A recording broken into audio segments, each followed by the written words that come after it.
Assalamualaikum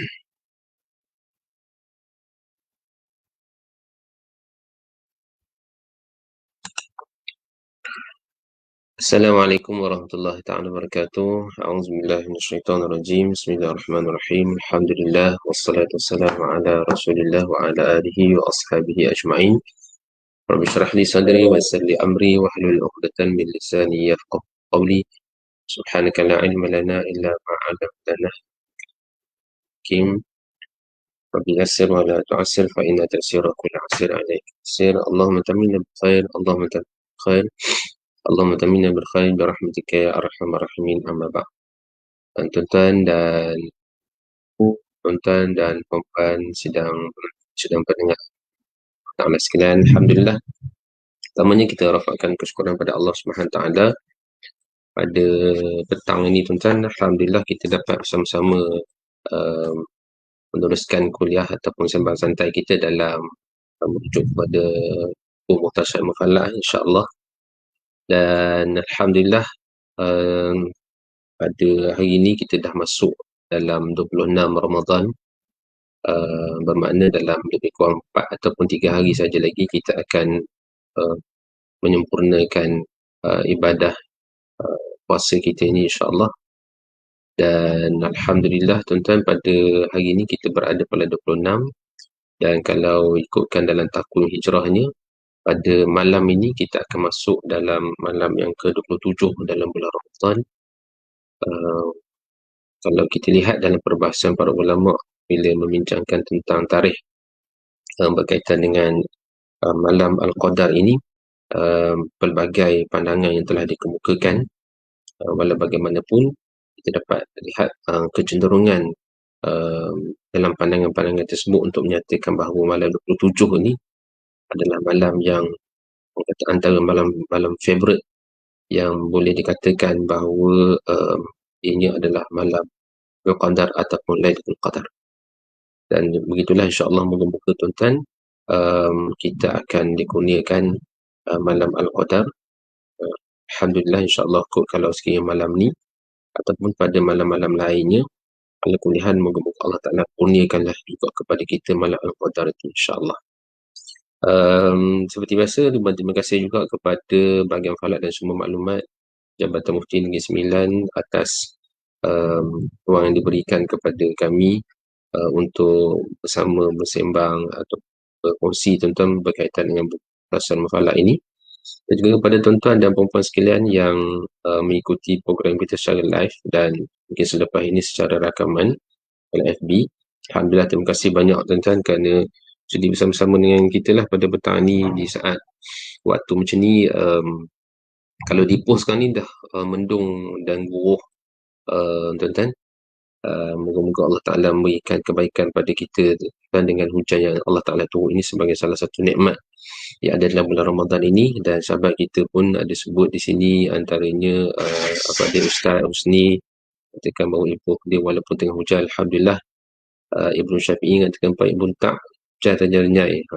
Alhamdulillah, hujan ke panas ke, insya-Allah, moga-moga Allah Ta'ala memberikan kebaikan kepada kita dengan cuaca-cuaca yang Allah Ta'ala berikan ini.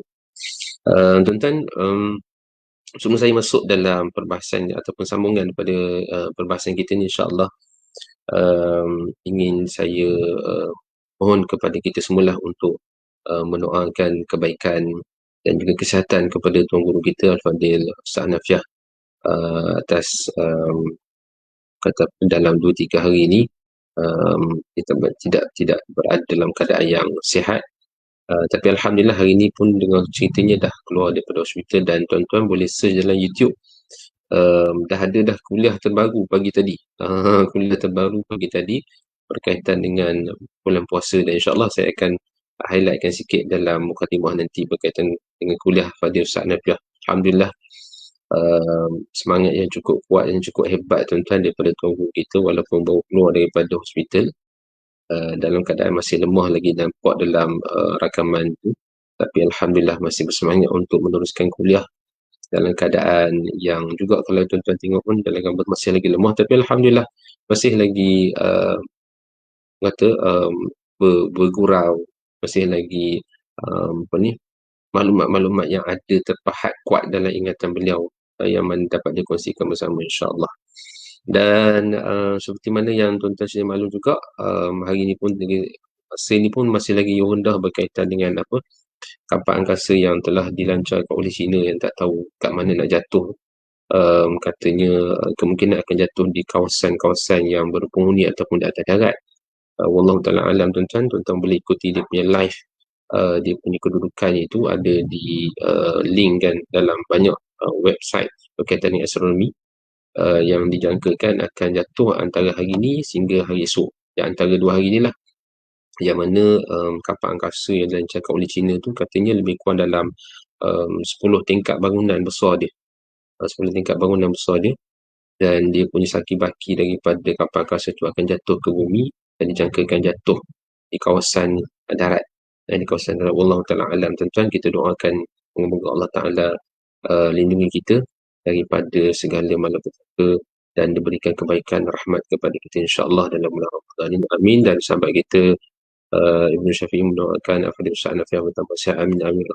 Kita doakanlah tuan-tuan kesihatan beliau, kerana rasanya masih banyak lagi ilmu-ilmu yang kita dapatkan daripada beliau dalam dalam Jabatan Mufti Negeri Sembilan pun ada satu siaran khas yang dia tuan guru kita Al-Azminatu Wal-Amkinatu, yang kadang dalam pengalaman saya, tuan-tuan, saya tak pernah lihat lagi ataupun tak pernah dengar lagi orang yang baca kitab tersebut kecuali Al-Fadhil Ustaz Nafiah saja yang membaca, dan kalau mungkin tak keterlaluan juga kalau saya katakan yang mampu untuk membaca kitab tersebut. Wallahu ta'ala alam, insya-Allah kan. Baik, itu sebagai mukadimah kita dalam perbahasan kita hari ini, tuan-tuan. InsyaAllah pada hari ini kita akan sambung perbahasan kita dalam penetapan waktu-waktu solat. Dan seperti mana saya janjikan dalam kuliah lepas, insyaAllah saya akan sambung sedikit. Patutnya kita sambung pada waktu subuh, saya ulang balik lah. Kerana dalam siri kuliah lepas tu, bila saya tengok balik rakaman dalam Facebook, saya dapat lihat suara tu dah macam putus macam Robocop sakit tekak pula. Robocop sakit tekak. Jadi saya akan ulang balik apa yang telah pun saya sebutkan dalam siri kuliah lepas sedikit. Dan insya-Allah tuan-tuan, saya nak akan mulakan daripada hujung ataupun perakhiran waktu isyak tu. Perakhiran waktu isyak, kerana saya dah lihat dalam rakaman tu dalam perakhiran waktu isyak tu pun dah ada masalah sikit. Baik. Dan seperti biasa, ini yang saya sebutkan tadi. Ini adalah antara isi kuliah Al-Fadhil Ustaz Nafiah. Tuan-tuan, sekejap saya besarkan sikit supaya tuan-tuan dapat lihat ayat Quran ni lagi besar daripada saya, kerana ayat Quran ni lebih penting lah daripada tuan-tuan lihat saya. Baik, ini tuan-tuan antara isi kuliah Al-Fadhil Ustaz Nafiah pagi tadi. Dalam rakaman tu pukul 6.30 pagi, Alhamdulillah, tuan-tuan. Dan saya pun dapat maklumat daripada Puan Hajah, isteri kepada Ustaz Nafiah, mengatakan Alhamdulillah Ustaz Nafiah pun dah makin baik, dan dah ada di rumah dah sekarang, Alhamdulillah.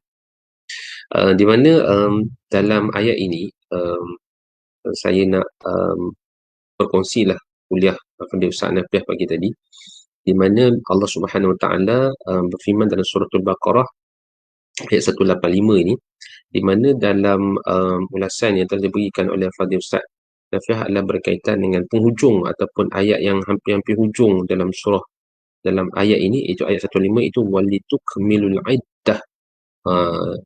Tazkirah pagi tadi, tuan-tuan, hurai ini saja, walitukmilul iddah. Di mana, tuan-tuan, dalam perbahasan ataupun dalam makna yang disebut sini walitukmilul iddah, iaitu kamu cukupkan bilangan. Iddah, biasa kalau kita rujuk iddah ni, tentulah kita rujuk iddah orang wanita yang telah ditalak. Tapi dalam konteks iddah dalam ayat ini jelas sekali menunjukkan ataupun merujuk kepada penyempurnaan bilangan hari dalam bulan Ramadan untuk manusia ataupun untuk orang-orang yang beriman itu berpuasa. Di sini, tuan-tuan, disebutkan maknanya di sini walitukmilu, dalam penyempurnaan bilangan hari yang sama ada 29 ataupun 30. Yang ini, tuan-tuan, asyahru hakadha wa hakadha, dalam hadis Nabi SAW. Nabi SAW sebutkan bahawa sebulan itu kadang-kadang 29, kadang-kadang 30. Maknanya kalau 29 itu pun sempurnalah, dan 30 tentu lagilah sempurna. Jangan pula kita kata, kalau puasa 29 hari itu tak sempurna. 29 hari itu pun juga sempurna. Jadi di situ apa disebutkan sebagai iddah itu, apa yang telah dihuraikan oleh kita berkaitan dengan iddah ini ataupun tempoh masa ini ataupun bilangan ini, yang kita sebut sebagai, bila sebut iddah itu maka dia ada awalnya, ada akhirnya. Maka bila kita sebut tempoh itu, dia ada awal, dia ada akhirnya. Maka yang menariknya, dalam tempoh awal dan juga akhir ini adalah merujuk kepada hilal. Makna untuk penyempurnaan tempoh hari, dalam tempoh hari di dalam bulan Ramadan itu sama ada 29 ataupun 30, ataupun kalau kita kata tempoh permulaan kita berpuasa itu, maka pada 29 Syaban yang lepas kita tengok anak bulan Ramadan. Maka kalau di situ kita nampak, maka kita akan berpuasa. Ataupun dalam kiraan hisab mengatakan bahawa anak bulan kelihatan, maka kita pun berpuasa. Itu permulaan. Dan juga perakhirannya pun, maka kita akan melihat anak bulan Syawal pula pada hari Selasa depan. Pada hari Selasa depan kita akan melihat anak bulan Syawal pula. Dan itu pensabitan ataupun pelengkap kepada bulan Ramadan itu juga ditandakan ataupun dirujuk kepada hilal juga. Jadi permulaan dia pun hilal, perakhiran dia pun hilal. Masya-Allah. Dan ini merupakan salah satu daripada nilai yang ada dalam bulan Ramadan ini yang Allah Taala tegaskan di dalam Al-Quran, dan dihuraikan dengan lebih jelas dalam hadis Nabi sallallahu alaihi wasallam. Tabarakallah. Insya-Allah, tuan, itu sedikit daripada apa yang saya dapatlah dalam siri kuliah pada Ustaz Nabiah pagi tadi. Dan tuan-tuan boleh terus ke dalam YouTube, boleh tengok yang dah subscribe kuliah pada Ustaz Nabiah tu akan dapatlah dia punya uh, apa dia panggil, maknanya kalau ada ceramah yang baru ada dapatlah, insyaAllah. Baik, tuan-tuan, kita sambung sedikit dalam perbahasan kita berkaitan dengan bulan ataupun bulan pula dah, tuan-tuan, berkaitan dengan awal ataupun akhir waktu isyak. Okey, tuan-tuan, sebelum kita masuk dalam perbahasan berkaitan dengan waktu subuh ini, seperti mana yang telah pun saya sebutkan dalam siri kuliah yang lepas, tetapi oleh kerana sangkut-sangkut juga, dan doakan insya-Allah moga-moga internet pada hari ini berjalan baik dan juga lancar insya-Allah. Perakhiran waktu isyak ini, yang kalau tuan-tuan dapat lihat di dalam nas yang saya kongsikan, dan juga nas yang telah kita bincangkan sebelum ini dalam awal perbincangan kita dalam perbahasan waktu solat, di mana Nabi SAW diajak oleh Jibril alaihissalam untuk solat isyak pada hari kedua itu, ketika mana zahaban nisful lail atau qala thuluthul lail, iaitu berlalunya 1/2 ataupun dikatakan juga 1/3 malam. Baik, maka di sinilah pandangan para ulama, kalau kita bincang dari sudut empat mazhab, para ulama berkhilaf dalam soal bilakah akhir waktu isyak ini. Ala kulli hal, tuan-tuan, secara umumnya yang disebut 1/2 ataupun 1/3 malam itu, ini yang maklumat yang saya sebutkan hari itu, Alhamdulillah saya dah sempat sebelum pada Ustaz Nafiah kata tak apa sihat, saya sempat rujuk kepada beliau, iaitu yang disebut sebagai al-lail itu, al-lail itu malam itu adalah merujuk kepada permulaan waktu maghrib sehinggalah kepada waktu fajar. Dia bukan merujuk waktu maghrib hingga waktu syuruk atau terbit matahari. Takrifan al-lail itu adalah merujuk kepada waktu maghrib sehinggalah waktu fajar. Maka kalau sekiranya tuan-tuan secara formula mudah dia, kalau kita nak bahagikan 1/3 malam, makanya kalau kata maghrib sehingga fajar itu katalah 9 jam, maka tuan-tuan kita bahagikanlah 3. Jadi kita akan dapat 3 jam. Maka kita dapat 1/3 yang terawal, 1/3 yang kedua dan 1/3 yang ketiga. Itu cara kaedah kita membahagikan 1/2, 1/3, 1/3 malam. Ataupun kalau kita bahagikan malam itu kepada nisful lail, kepada 1/2 malam, maka daripada 9 jam tu kita bahagikanlah kepada 2, maka kita akan dapat lebih kurang dalam 4 jam 30 minit. Maka 1/2 yang pertama itu dan juga 1/2 yang kedua. Itu kaedah kita membahagikan malam tu. Baik. Walau bagaimanapun tuan-tuan, bila saya rujuk juga dalam kitab Sabil Muhtadin, akhir waktu Isyak ni dalam Syekh Rashad Banjari menyatakan bahawa kekal waktunya hingga terbit fajar sadiq. Maknanya kalau dalam amalan kita, dalam konteks kita di Malaysia ni juga tuan-tuan, dan itulah yang kami di Jabatan Mufti bila nak menyusun takvim waktu solat itu, maka kita menetapkan bahawa subuh itu ataupun masuknya waktu subuh ataupun terbitnya fajar itu adalah akhir waktu solat Isyak. Akhir solat Isyak. Dalam konteks kita di Malaysia, inilah pandangan yang dipegang oleh para alim ulama kita dalam kitab-kitab fiqh, ditulis dengan jelas berkaitan dengan hal ini, dan inilah pegangan Jabatan Mufti ketika mana menyusun takvim solat. Tetapi sebagai suatu tambahan ilmu lah kepada kita, kalau kita membincangkan tentang waktu solat ni tuan-tuan, memang para ulama memang ada khilaf dalam perbahasan ini. Dan seperti mana yang saya sebut dalam siri kuliah sebelum ini, walaupun tuan-tuan dapat lihat dalam presentation atau PowerPoint itu, saya dah cuba buat satu kesimpulan kepada bagaimana khilaf ini berlaku dan apa yang kita boleh fahami. Cuma tuan-tuan, saya nak berikan ataupun saya nak bacakan kesimpulan yang telah dibuat dalam buku konsep dan amalan solat, satu kajian di zaman Rasulullah, sahabat dan tabi'in, yang telah ditulis oleh Dr. Anissa binti Abdul Ghani.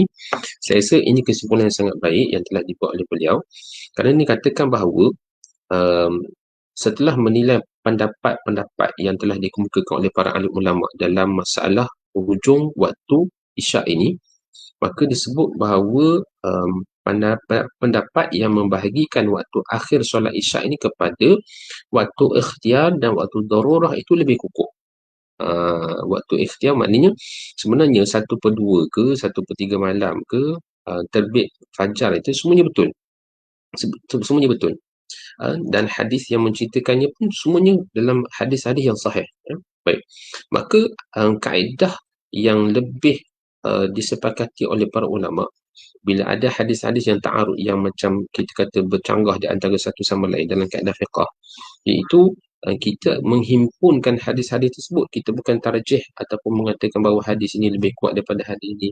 Maknanya kaedah yang lebih kuat adalah, ataupun kaedah yang lebih baik adalah kita jangan menasahkan ataupun jangan mentarjihkan mana-mana hadis, tetapi yang lebih baik kita himpunkan ke semua hadis tersebut yang mengatakan 1/2 malam pun betul, yang mengatakan 1/3 malam pun betul, yang mengatakan bahawa subuh ni sehingga terbit fajar pun betul.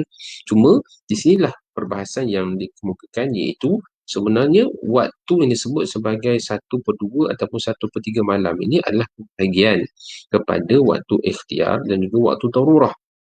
Antaranya tuan-tuan yang dikemukakan oleh Ibnu Qudamah mengatakan bahawa dikatakan bahawa yang utama tidak mentakhirkan solat Isyak sehingga 1/3 malam. Ini antara yang saya rasa antara pandangan yang menarik yang saya nak kongsikan. Yang mana Ibnu Qudamah mengatakan bahawa yang pentingnya jangan kita takhirkan solat Isyak ini secara orang kata apa, biasa.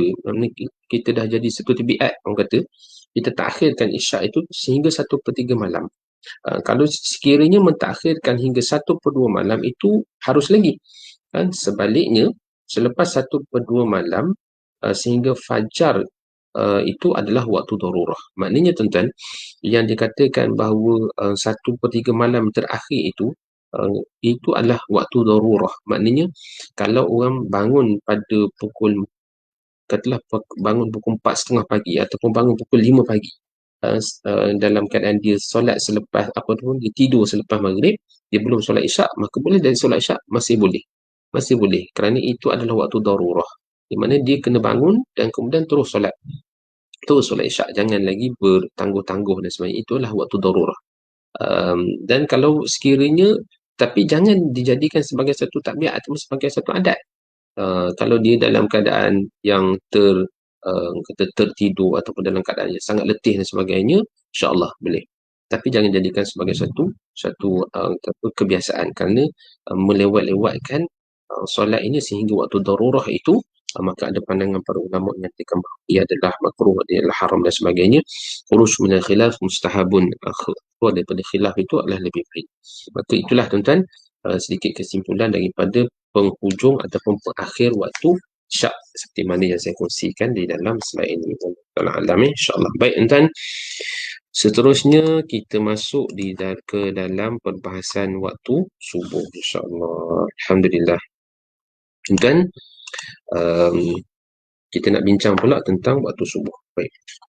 Seperti mana yang saya kongsikan juga dalam beberapa kuliah yang lepas, ada telah sebutkan, tak apalah saya ulang balik lah.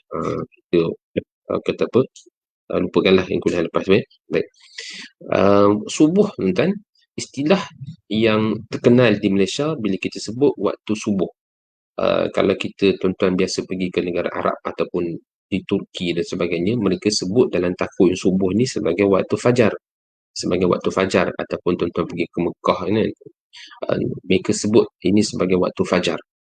Kita sebut waktu subuh. Ala kulli hal tuan-tuan, saya pun terpanggil juga untuk melihat ada ke tidak dalam hadis Nabi, betul ke tidak istilah waktu subuh ini. Sebenarnya ada di dalam, bahkan tuan-tuan dalam satu jurnal yang diterbitkan oleh JAKIM tuan-tuan ya. Ini pun saya nak iklan kepada tuan-tuan yang berminat, yang nak membaca tentang perbahasan waktu subuh, macam mana waktu subuh dulu, sekarang ni bila berubah dan sebagainya, tuan-tuan boleh search dalam internet, ambil dalam website JAKIM. Ada banyak jurnal falak yang telah diterbitkan dan penulisan yang sangat berkualiti tuan-tuan, daripada tahun 2015, daripada tahun 2015. Dan menariknya, pada setiap daripada tulisan jurnal falak ni ada isu berkaitan dengan waktu subuh, sehinggalah pada tahun 2019 yang lepas kita menggunakan parameter waktu subuh yang baru. Tak apalah tuan-tuan. Nak sebutkan di sini bahawa subuh ini, istilah subuh ini dia lebih di banyak dalam hadis Nabi SAW. Cuma kalau waktu fajar itu, kalau Al-Quran banyak sebut waktu subuh ini sebagai waktu fajar. Waktu fajar. Dan dalam hadis Nabi pun ada juga sebut tentang waktu solat subuh ni dengan waktu fajar. Tetapi dalam hadis Nabi juga ada menyebutkan waktu solat subuh ni dengan nama subuh. Antara tuan-tuan yang saya kongsikan di dalam slide ini, iaitu an Abdurrahman bin Abi Amrah, qala wa man shalla as-subh wa man shalla as-subha fi jama'atin fa ka'annama shalla al-lail kullah. Siapa yang solat subuh itu secara berjamaah, fa ka'annama, seolah-olah dia solat seluruh malam itu. Ini kelebihan fadail berkaitan dengan solat subuh. Solat subuh, maknanya siapa yang solat subuh secara berjamaah, yang saya nak highlightkan di sini adalah penggunaan istilah subuh itu. Maknanya adalah dalam hadis Nabi SAW, digunakan oleh para sahabat menyatakan bahawa solat subuh itu, penggunaan istilah solat subuh itu ada. Okey, baik. Dan clear dah maknanya istilah subuh pun kita boleh pakai, istilah fajar pun boleh pakai. Kalau nak bunyi Arab lebih tuan-tuan, sebutlah fajar. Kalau nak bunyi Melayunya lebih, sebutlah subuh. Kalau kulihat dia merujuk kepada benda yang sama. Okey, baik. Dan antara kepentingan subuh ini juga, waktu subuh ini, dalam saya kongsikan juga, di samping dia adalah merupakan waktu solat subuh yang pada awal pagi itu, dia juga merupakan waktu permulaan kita kena menahan diri wajib. Tak boleh makan, tak boleh minum dalam konteks kita dalam bulan Ramadan kita puasa ni kan. Maknanya tak boleh kita nak makan, tak boleh nak minum subuh ini. Dan dari sudut perbahasan juga, waktu siang itu dia bermula dengan waktu subuh. Jadi yang kita sebut al-laili wan nahar itu, al-lail itu bermula daripada waktu maghrib sehingga waktu fajar. Dan waktu yang disebut sebagai siang itu, dia bermula dengan waktu fajar ini. Baik, itu antara kepentingannya lah. Dan antara takrif subuh yang saya kongsikan bersama dalam slide dan juga dalam buku kita ni, tak berapa banyak lah tuan-tuan. Kalau kudah tuan-tuan boleh buat catatan lah daripada slide ni. Antaranya tuan-tuan, antara maksud daripada akar kata sabbaha itu, kita boleh rujuk kepada waktu subuh. Iaitu kalau kita sebut subuh itu waktu pagi lah, waktu pagi. Bahkan kalau kita lihat perkataan sabuha itu juga bermakna cantik berseri-seri. Kalau kita kata angin as-sabah, ini angin as-sabah ini tuan-tuan, itu angin yang bertiup dari arah timur. Dan bila kita sebut subuh itu juga ia merujuk kepada awal hari siang, awal hari siang. Dan bila kata asbah tu pula kulit putih kemerah-merahan, yang mana rambut hitam tu nak jadi merah. Dan ini tuan-tuan menariknya bila saya ada jumpa dengan satu penulisan dalam jurnal ni mengatakan bahawa subuh dengan fajar ini ada sedikit perbezaan. Tapi secara umumnya dia sama.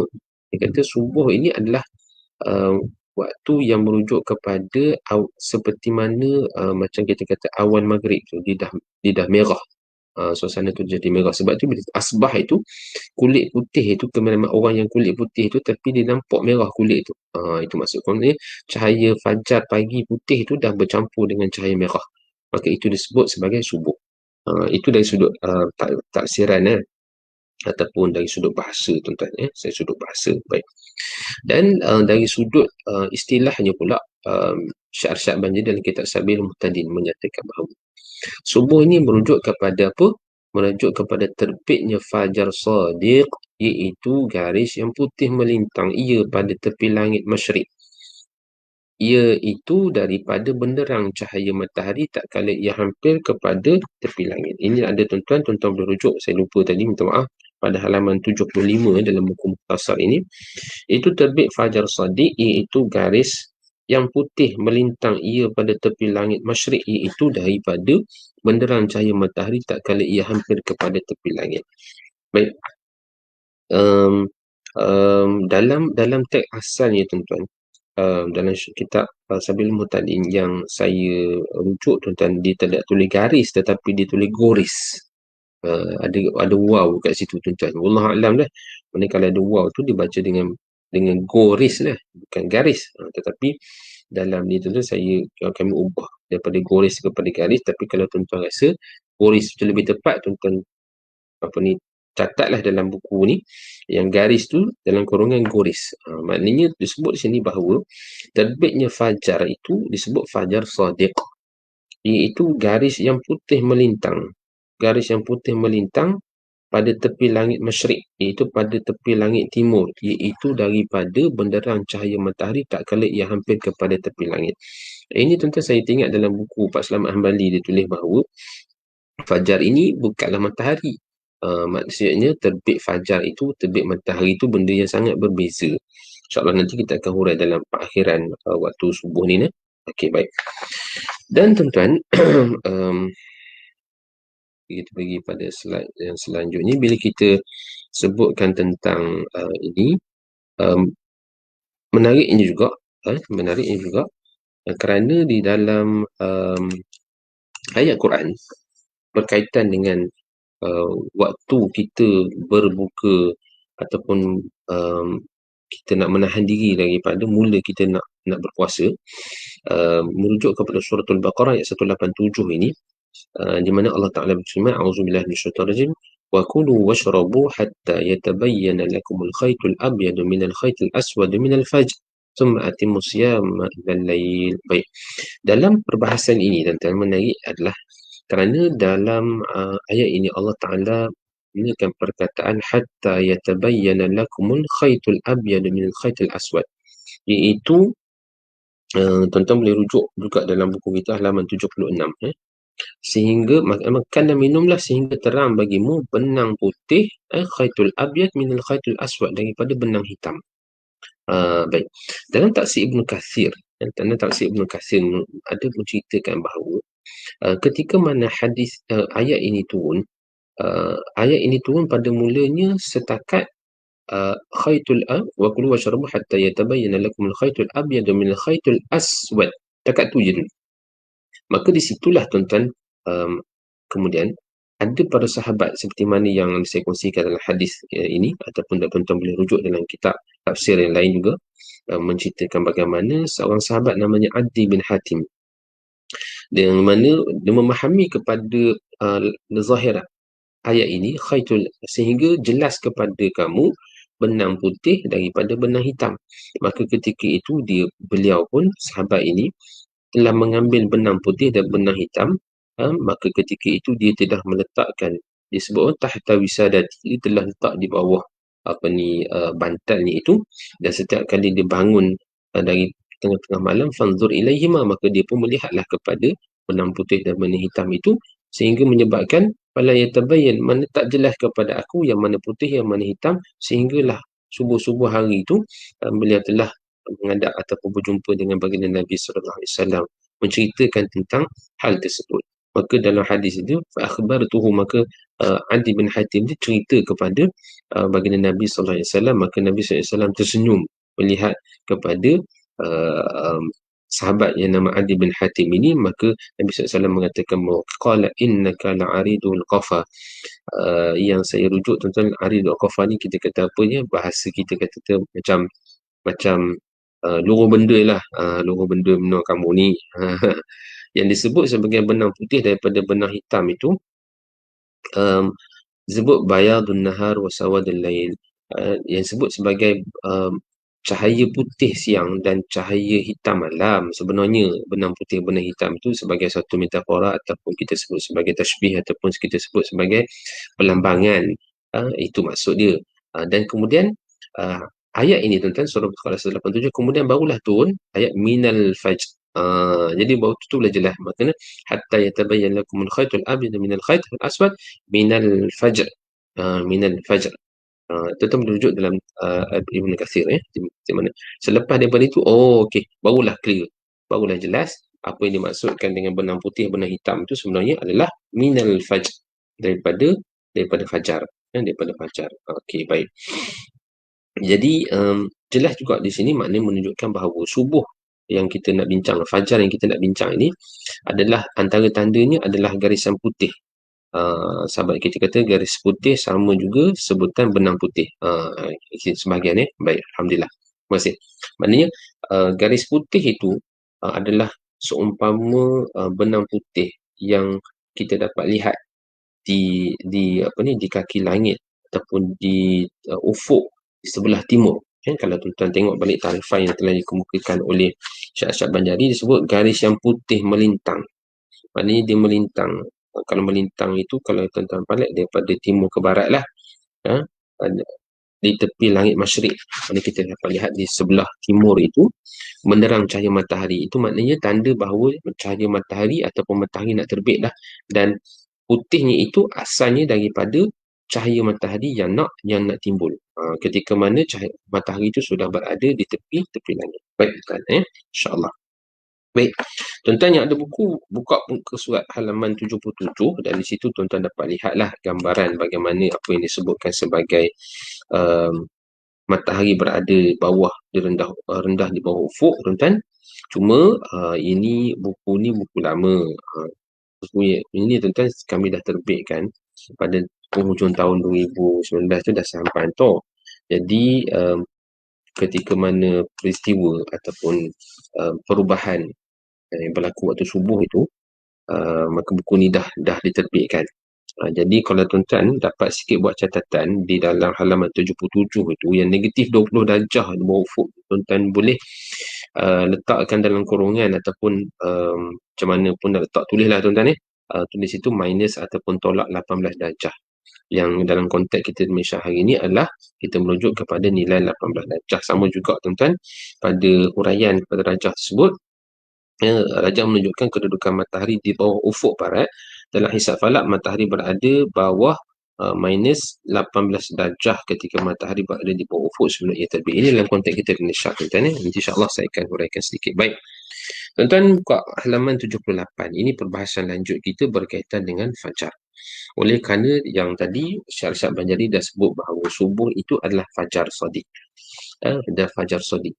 Dan kemudian dalam ayat Quran pun, dalam surah Al-Baqarah ayat 187 yang kita bincang tadi pun menyatakan bahawa benang putih daripada benang hitam, jelas benang putih daripada benang hitam, yang mana benang putih dan benang hitam ini adalah satu tamsilan kepada fajar.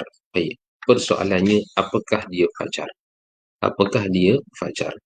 Baik, tuan-tuan, Tuan bolehlah rujuk juga dalam Quran ya. Allah Taala berfirman wal fajr wa layalin ashr.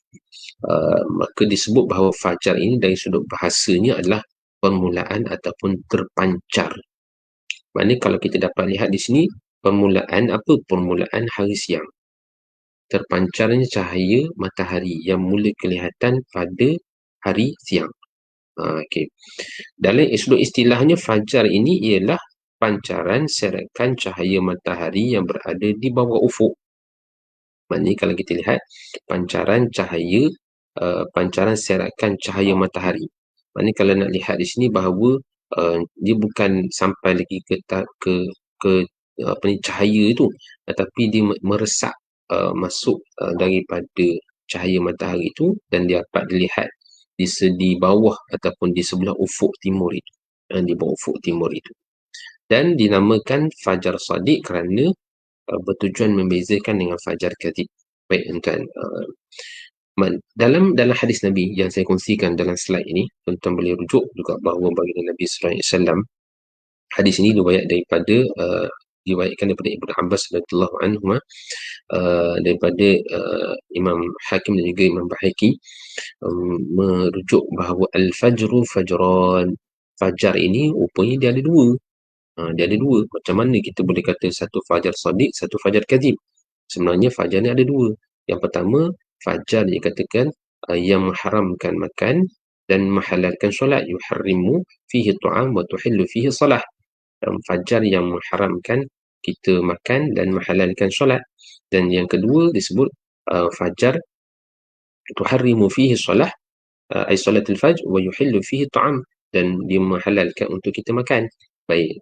Maka di sini tuan-tuan, maksudnya adalah fajar ini dia ada dua.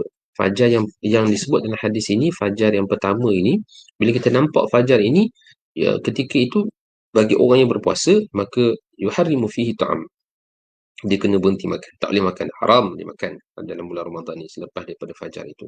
Wa tuhillu fihi solah. Dan ketika itu dia boleh solat apa? Solat subuh. Maknanya di sinilah yang disebutkan tadi. Maknanya kepentingan yang disebut sebagai subuh itu, maknanya dia kena mula imsak daripada makan dan minum, dan ketika itu dia dah mula boleh solat subuh. Maka ini disebut sebagai fajar sadiq. Fajar yang kedua, fajar yang sifatnya adalah tuharrimu fihi solah. Boleh nampak fajar ni, maknanya dia belum lagi boleh kita laksanakan solat subuh. Tuharrimu fihi solah, maksud sini. Ay solatul fajr. Wa yuhillu fihi ta'am, dan dihalalkan pula untuk makan. Kalau ketika itu kita nampak apa disebut fajar ini, kita masih boleh makan. Dan fajar inilah disebut sebagai fajar kadhib. Baik tuan-tuan. Di dalam gambar di sebelah itu antaranya lah tuan-tuan yang saya ambil daripada internet. Kerana saya pun tak pernah ambil dan tak pernah lihat tuan-tuan fajar kadhib ataupun fajar sadiq. Ada sahabat-sahabat saya yang buat kajian daripada jabatan-jabatan mufti dan juga daripada pengkaji-pengkaji universiti dan juga persatuan-persatuan yang telah pun melihat fajar ini, dan sebahagiannya menyatakan bahawa fajar ini adalah satu suasana yang memang sukar sebenarnya untuk dilihat. Dia memerlukan kawasan yang betul-betul gelap dan tidak ada gangguan cahaya. Ketika itu barulah kita boleh dapat lihat fajar yang awal itu. Kalau subuh sekarang ni dalam pukul berapa? 5, kalau Ipoh ni 5.54 tuan.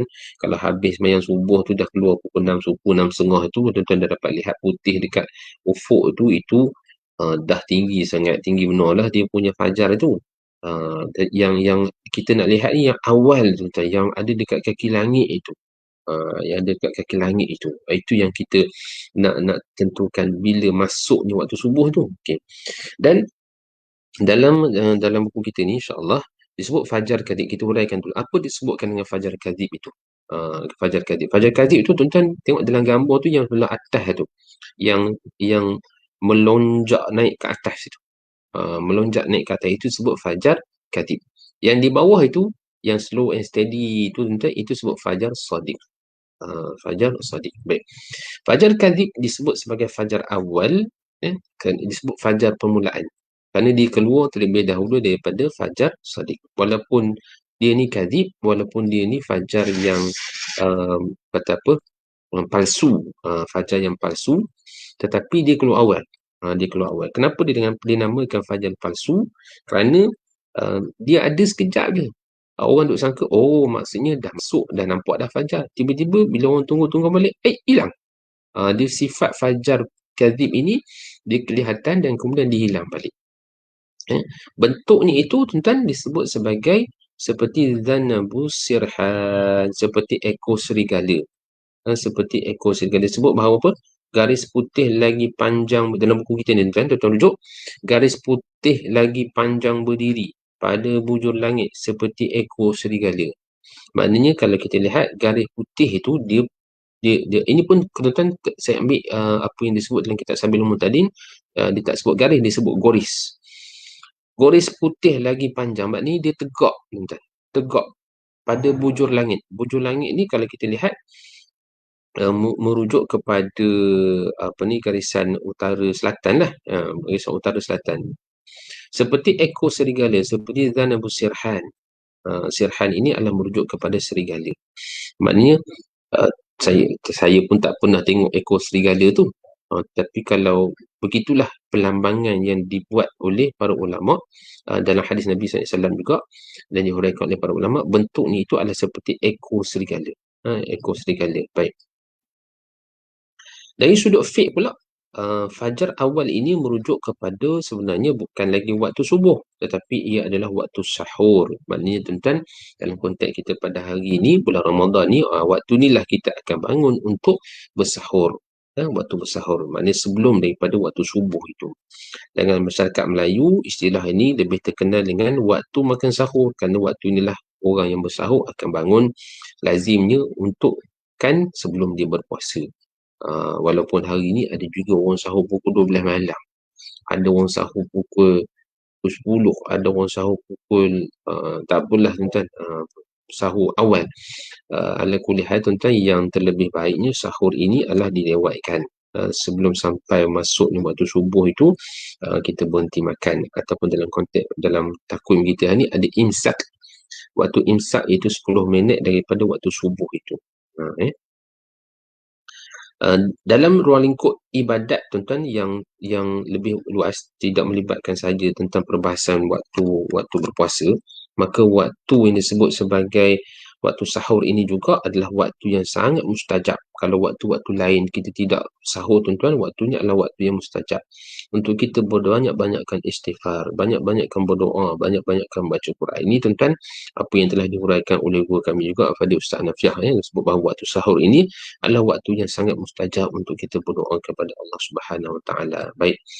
Dan dalam konteks kita di Malaysia ni tuan-tuan, waktu apa yang disebut sebagai fajar kadhib ni, dia akan ada dekat langit kita ataupun dekat ufuk di sebelah timur ni dalam tempoh 30 minit sebelum daripada fajar shadiq. Maknanya sebelum, dia mesti keluar sebelum daripada fajar shadiq. Kalau dia keluar selepas daripada fajar shadiq, tuan-tuan, ini benda lain. Fajar kadhib ini dari sudut sunnatullah dia keluar awal, kemudian dia hilang. Kemudian selepas itu tuan-tuan barulah keluar fajar shadiq. Itu sunnatullahnya. Itulah kerana apa? Kerana bila fajar kadhib ini muncul, maka itu menandakan bahawa fajar shadiq ini nak muncul. Ada juga ada dia punya relevan ataupun kaitannya fajar shadiq. Mana kalau kita dah lihat fajar kadhib ini menandakan bahawa tak lama lagi akan masuklah solat subuh. Tak lama lagi. Belum masuk lagi, tak lama lagi. Okey, baik nah. Okey. Kita pergi pula kepada fajar shadiq. Fajar shadiq. Ditakrifkan bahawa fajar shadiq ini juga disebut sebagai fajar thani. Fajar thani, makna fajar yang kedua. Selepas daripada fajar kadhib keluar, barulah fajar shadiq ni keluar. Baik. Keluar pula kan. Miqaf kan. Ditakrifkan sebagai pancaran cahaya matahari di ufuk langit timur yang bercahaya putih melintang selari dengan ufuk. Kita dapat lihat tuan-tuan, kalau tuan-tuan dapat lihat dalam gambar di bawah ni, yang atas ni satu, yang atas satu, yang bawah ni satu kan. Yang atas ni tuan-tuan dapat lihat bahawa cahaya ni tu dia menegak, dan cahaya itu disebut sebagai fajar. Seperti sini lah tuan-tuan ya. Sini. Yang tegak ni disebut fajar kadhib, ditegak. Tak silap saya tuan-tuan, istilah yang digunakan dalam astronomi sebut sebagai zodiacal light. zodiacal light. Zodiak tuan boleh search zodiac light. Cahaya zodiak disebut. Cahaya zodiak. Dia ada kenapa dinamakan sebagai cahaya zodiak itu? Kerana dia merujuk kepada um, reflect daripada cahaya zodiak yang ada dalam Milky Way itu. Ada dalam Milky Way itu. Baiklah, tuan-tuan, itu kalau nak terang mungkin tak sempat, tuan-tuan. Tetapi kalau kita lihat fajar Shadiq ini, dia lebih slow and steady lah. Dia dapat lihat di sebelah bawah itu, dan kemudian dia akan semakin menaik sampailah penuh kawasan sini menjadi kawasan putih. Baik. Dan disebut di sini bahawa yang disebut fajar ini juga adalah warna putih, bukannya warna merah. Maknanya warna merah itu dah masuk lama dah lah waktu subuh itu. Waktu subuh macam kita bincang tadi. Baik. Dan tuan-tuan, perbezaan yang ketaranya dengan fajar kazib ni adalah dari sudut bentuk dia. Dari sudut bentuk. Bahkan kalau tuan-tuan ini Ustaz Amri ada zodiacal, ada AL kat ujung tu. Zodiacal light. ZODIACAL. Light lah. Light cahaya. Itu kalau tuan-tuan search dalam internet zodiacal light. Yang disebut sebagai fajar kazib ni. Baik. Okay. Dia punya perbezaan yang ketara untuk kita membezakan antara fajar kazib dengan fajar shadiq ini adalah bentuknya itu. Bentuknya itu, yang fajar kazib ni dia menegak rupa ini, tetapi fajar shadiq itu dia melintang. Kata Ustaz Nafiah, membujur lalu melintang patah. Ya. Baik. Dan tuan-tuan, kalau dilihat di sini, disebut dalam kitab Bahrul Madhi, tentang fajar shadiq ini, disebut bahawa ia adalah cahaya yang terbit berselerak di kaki langit. Maknanya kalau kita lihat fajar shadiq ini, dia naik itu dia tidak tepat saja di sebelah timur. Tetapi dia sebenarnya akan merujuk di mana matahari nak terbit lah. Kalau kita buat kajian, kita kena spot di mana langit itu, matahari itu nak terbit. Tetapi bagaimana Syekh Idris Nawawi dalam kitab Bahrul Madhi menyatakan bahawa fajar shadiq ini adalah cahaya yang terbit berselerak. Maknanya dia akan naik dekat kaki langit di sebelah masyrik, di sebelah timur itu. Dan ini satu istilah yang sangat menarik. Dia kata bahawa di mana kaki langit itu seolah-olah terhias dengan permata-permata yang dilihat bertumpuk-tumpuk. Insya-Allah, insya-Allah. Jadi kalau kita dapat lihat fajar ini, juga saya rasa satu nikmatlah kepada penggiat-penggiat terutama ilmu falak lah, dalam melihat fajar shadiq, dalam melihat fajar kazib ini juga merupakan sebahagian daripada nikmat Allah Ta'ala beri kepada kita untuk kita lihat bagaimana fajar ini juga bila dapat lihat tu dapat menenangkan hati. Kita lihat bagaimana Allah Ta'ala memperlihatkan keindahan fajar itu. Keindahan fajar itu seperti mana kita melihat keindahan hilal itu. Bagi orang yang kata-kata pun yang terlibat saja lakuk yang boleh faham. Baik, wallahu ta'ala alam. Baik. Dan kalau kita dapat lihat juga di sini bahawa dia adalah menandakan bahawa tamatnya waktu untuk sahur dan masuklah ketika itu waktu solat subuh. Waktu solat subuh.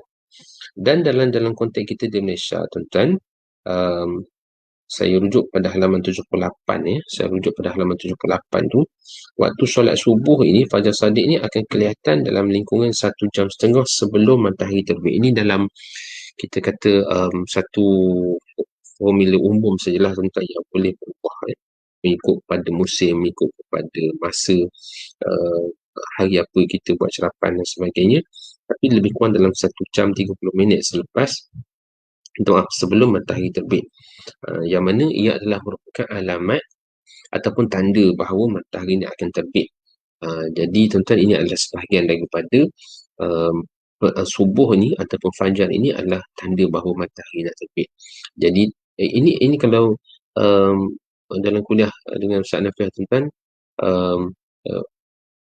beliau selalu kaitkan bahawa ini antara daripada nikmat yang Allah Ta'ala berikan kepada manusia.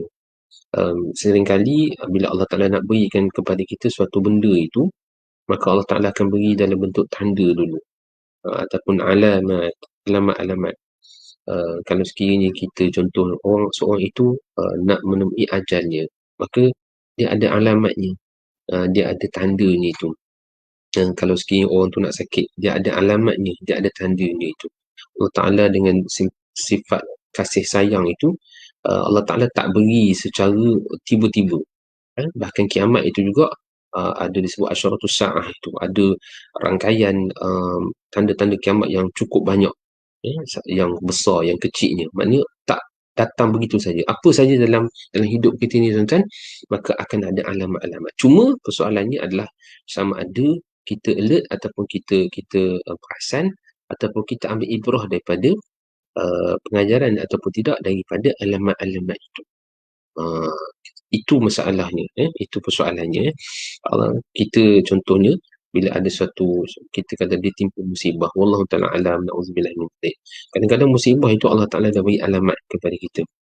Cuma kadang-kadang kita perasan ataupun tidak, ataupun kadang-kadang kita ambil cakna ataupun tidak. Kadang-kadang kita ambil buat tak tahu dan sebagainya. Allah Ta'ala alam. Sama dah juga waktu subuh ini adalah waktu disebut alamat kepada waktu terbitnya matahari. Maknanya sebelum matahari itu terbit, dia tak tiba-tiba terbit begitu, tidak kan. Maka dia ada alamatnya. Daripada nak terbit pula alamat fajar sadiq itu, keluar dulu fajar kadhib. Jadi maknanya Masya Allah, Allah Ta'ala dengan sifat kasih sayangnya memberikan sesuatu itu secara tadarruj, secara kata apa, berdikit-dikit, sedikit-sedikit, tidak dia bagi serentak begitu kan. Kalau kita malam ni kita balik huraikan dalam peristiwa nuzul Quran pun, Allah Ta'ala turunkan Quran itu secara kata apa, secara tadarruj, secara sedikit-sedikit Allah Ta'ala turun kepada baginda Nabi SAW kepada umatnya. Baik.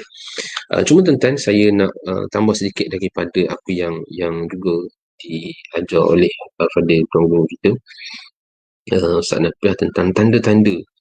Ketika mana tuan-tuan kami berkuliah dengan beliau, selalu waktu kalau kita belajar tentang waktu-waktu malam, waktu subuh dan sebagainya, maka subuh-subuh hari tu ataupun malam tu kami akan bersama-sama dengan Fadil, Ustaz Nafiah akan tidur dalam kawasan yang disekelilingi oleh hutan ataupun bukit. Tujuannya apa?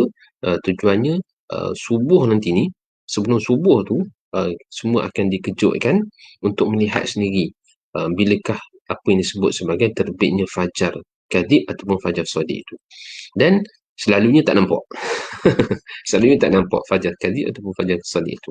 Tetapi ada benda lain yang kita boleh tadikan sebagai tanda bahawa telah munculnya fajar sadiq itu. Antaranya adalah bila kita dengar bunyi-bunyi, ataupun bukan bunyi-bunyi yang pelik-pelik, maknanya bunyi haiwan ataupun binatang-binatang seperti burung, binatang berkepak dan bersayap, hasyaratul ard disebut oleh tuan guru kita, binatang berkepak dan juga yang bersayap. Maknanya kalau ketika fajar sadiq itu dah muncul, maka ketika itu kita akan dapati bahawa burung-burung ni akan mula berkicauan. Maknanya itu antara bahawa telah terbitnya fajar sadiq. Dan yang kedua, kalau kita pergi pantai tuan-tuan, sebelum daripada waktu subuh, angin tu, dia kata angin tu macam mati kan. Ataupun kalau kita berada di atas bukit, kita akan rasa angin tu mati. Tetapi ketika masuknya solat subuh ataupun telah terbitnya fajar ini, maka ketika itu akan bertiuplah angin yang disebut sebagai angin an-nasim. Angin an-nasim. Angin an-nasim ni kalau kita tuan rujuk dalam Mu'jam, nasim ini maksudnya angin yang sepoi-sepoi bahasa. Angin yang sepoi-sepoi bahasa. Dan kalau kita berada di tengah laut, antara tanda bahawa fajar ini dah terbit ialah munculnya ikan-ikan di permukaan air laut.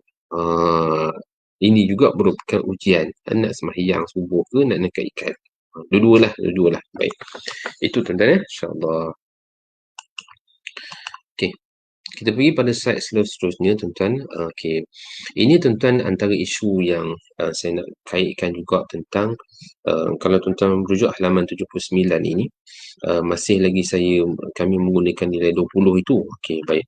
Ala kulihat tuan-tuan, nilai 10 pula dah. Nilai 20 ataupun 19. Kalau kita lihat tuan-tuan dalam sejarah sebelum ni, ini dah jadi sejarah lah.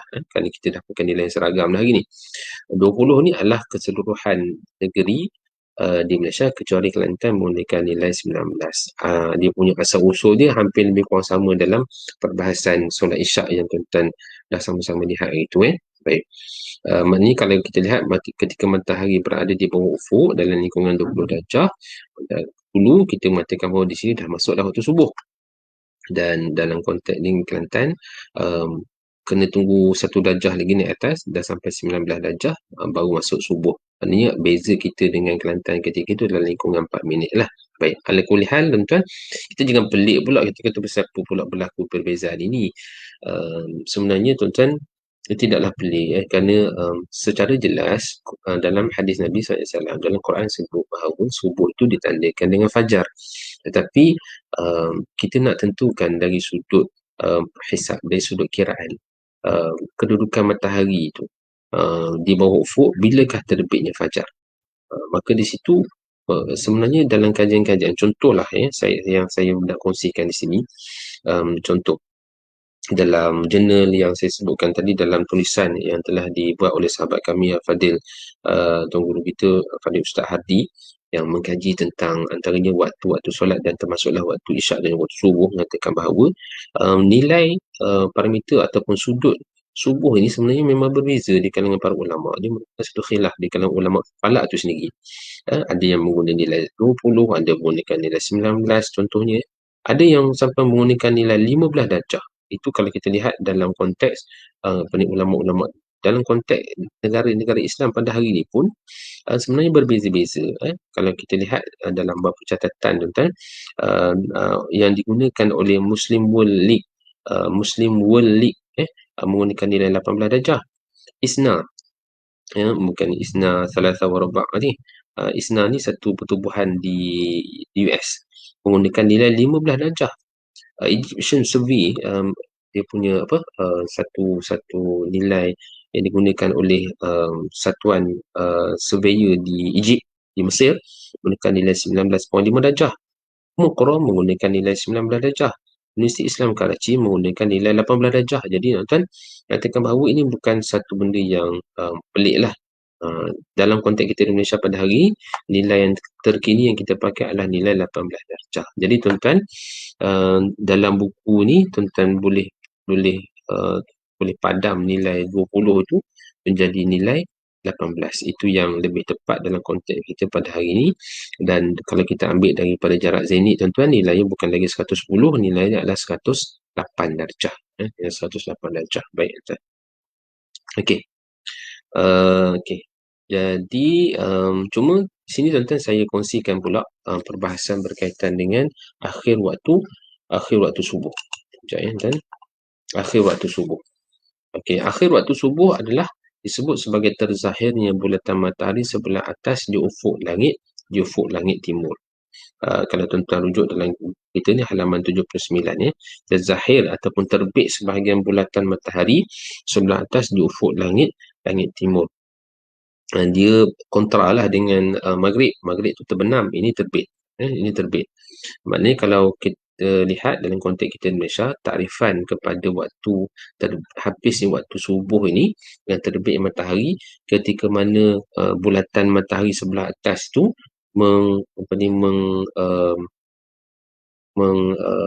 menyentuh ufuk di sebelah timur. Maka ketika itulah kita kata tamatnya waktu subuh. Tamatnya waktu subuh. Dan tamatnya waktu subuh ini disebut sebagai waktu syuruk. Tamatnya waktu subuh ni disebut sebagai waktu syuruk. Dan inilah tuan-tuan, mungkin di kalangan tuan-tuan yang belajar ilmu falak ni clear lah apa disebut waktu syuruk ni. Cuma kadang-kadang ada orang keliru dengan waktu syuruk ini dengan waktu isyraq. Syuruk ini adalah waktu tamat solat subuh. Isyraq itu adalah sebahagian dalam mazhab Syafi'i ada dua. Ada mengatakan bahawa isyraq itu duha tu isyraq. Ada pula yang mengatakan bahawa isyraq itu berbeza dengan duha. Isyraq tu datang dulu, kemudian waktu masuk waktu duha. Itu perbahasan yang berbeza. Cuma saya nak sebutkan di sini bahawa tuan-tuan yang rajin solat, maka kita kena faham istilah syuruk itu adalah istilah terbit matahari, menandakan bahawa tamatnya solat subuh, dan selepas terbit matahari, sehinggalah terbit matahari sampailah kepada waktu isyraq, baru kita boleh solat. Ataupun kalau kita kata sampai pada waktu duha, barulah kita boleh solat. Di antara waktu itu adalah dalam mazhab Syafi'i disebut waktu tahrim, tak boleh solat. Ke tuan-tuan yang rajin solat, alhamdulillah, silakan teruskan dengan solat tuan-tuan. Cuma waktu yang tepat itu hendaklah kita perhatikan. Maksudnya jangan kita keliru dengan istilah dalam takwim yang digunakan ataupun dalam takwim digital yang ada kat masjid tu. Bila tuan-tuan tengok bip bip, mana bunyi dia punya apa? Dia bunyi bip bip bip tu menandakan bahawa habisnya waktu subuh, tu syuruk. Jangan solat lagi. Kerana ketika itu tuan-tuan adalah sebenarnya merujuk kepada waktu tamatnya solat subuh. Kena berhenti dulu. Kena rehat dulu. Bacalah Quran ke, berzikir dan sebagainya. Dan kemudian sepaling awal, kalau yang berpandangan syuruk ini, isyraq itu duha itu isyraq, 28 minit ataupun 30 minit selepas waktu syuruk. Maksudnya kalau solat subuh tu habis 7.30, pukul 8 lah tuan-tuan baru boleh mula solat subuh, solat duha. Kalau sekiranya tuan-tuan yang katakan isyraq itu berbeza dengan duha, maka dia separuh daripada permulaan waktu duha, iaitu 15 minit selepas daripada waktu syuruk. Maknanya 7.45 minit tuan-tuan dah boleh solat. Itu bagi orang yang mengatakan bahawa isyraq tu berbeza dengan waktu duha. Baik, insyaAllah tuan-tuan.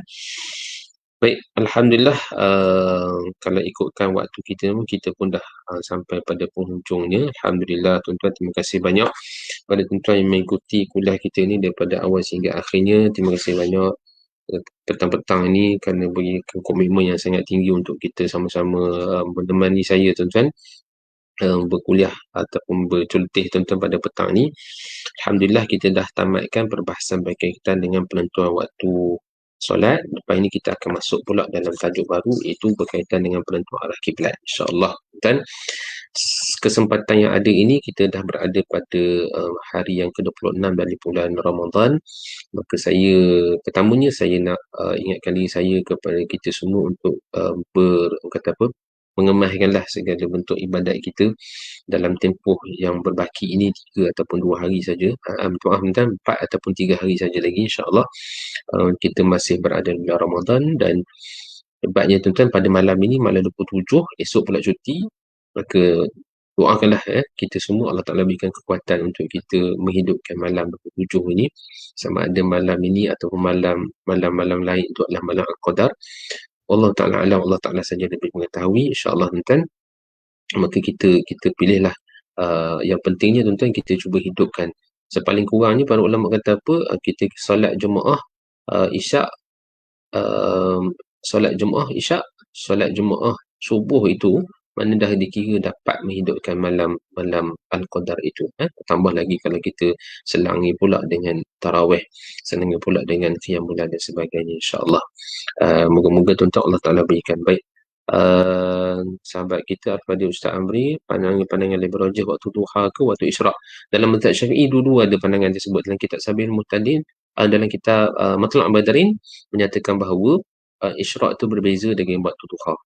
Waktu duha tu berbeza dengan waktu isyraq. Tetapi apa yang kami di Perak, bila kami rujuk kepada Sahabat Samah dan Sri Mufti, katakan bahawa isyraq itu duha, duha itu isyraq. Dari sebab itulah dalam takwim solat negeri Perak, kita tidak kemukakan waktu isyraq, kita hanya kemukakan waktu duha sahaja. Dan dia adalah satu benda yang khilaf di kalangan para ulama lah, di kalangan para ulama tuan. Oh, suara putus-putus ke tuan? Minta maaf lah tuan, suara putus-putus. Okey.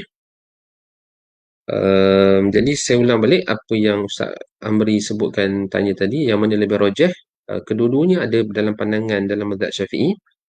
Dalam kitab Matlaq' Badrin, tuan-tuan boleh rujuk mengatakan bahawa isyraq tu berbeza daripada duha, duha tu berbeza daripada isyraq. Okey, cuma kalau dalam konteks kami di Perak, kami merujuk kepada fatwa yang keputusan yang diberikan oleh Yang Bersama Mufti Tan Sri Dr. Haji Harun Sani bin Haji Zakaria. Bila kami rujuk kepada beliau, mengatakan bahawa isyraq itu merujuk kepada duha. Duha itu merujuk kepada isyraq. Jadi dalam takwim solat kita di Perak, tuan-tuan, merujuk kepada waktu solat duha sahaja, tidak ada istilah isyraq di dalam takwim solat. Wallahu ta'ala alam, insyaAllah tuan-tuan.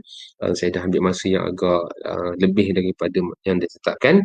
Alhamdulillah, saya ucapkan terima kasih kepada tuan-tuan yang mengikuti kuliah kita ini, dan ucapan bolehlah kot saya ucapkan selamat Hari Raya Aidilfitri, maaf zahir batin, minta maaf tuan-tuan kerana tersalah bahasa, terkasar terkasar bahasa, salah maklumat yang mungkin ada dalam sepanjang kuliah kita ini. Saya mohon maaf, dan insyaAllah moga-moga tuan-tuan sepanjang kuliah kita ini yang berlangsung hampir lebih kurang berapa siri, 12 ataupun 13 siri ini, berikan manfaat yang banyak kepada kita semua, terutama kepada saya sendiri insyaAllah. Dan seperti mana saya sebutkan tadi, moga-moga tuan-tuan kita doakanlah guru-guru kita diberikan kesihatan yang berpanjangan tuan-tuan, untuk terus berkhidmat kepada agama ini dan berkongsi ilmu dengan kita tuan-tuan yang masih lagi banyak perlu kepada tafakur ilmu daripada tuan kita. Allah Ta'ala alam, insyaAllah tuan-tuan. Semoga dalam perkongsian ringkas ini Allah Ta'ala memberikan kebaikan. Wallahu Ta'ala alam. Assalamualaikum warahmatullahi wabarakatuh. Terima kasih selamat hari raya juga kepada Al-Hafiz Ustaz Rashidi. Wallahu Ta'ala alam. Terima kasih tuan-tuan.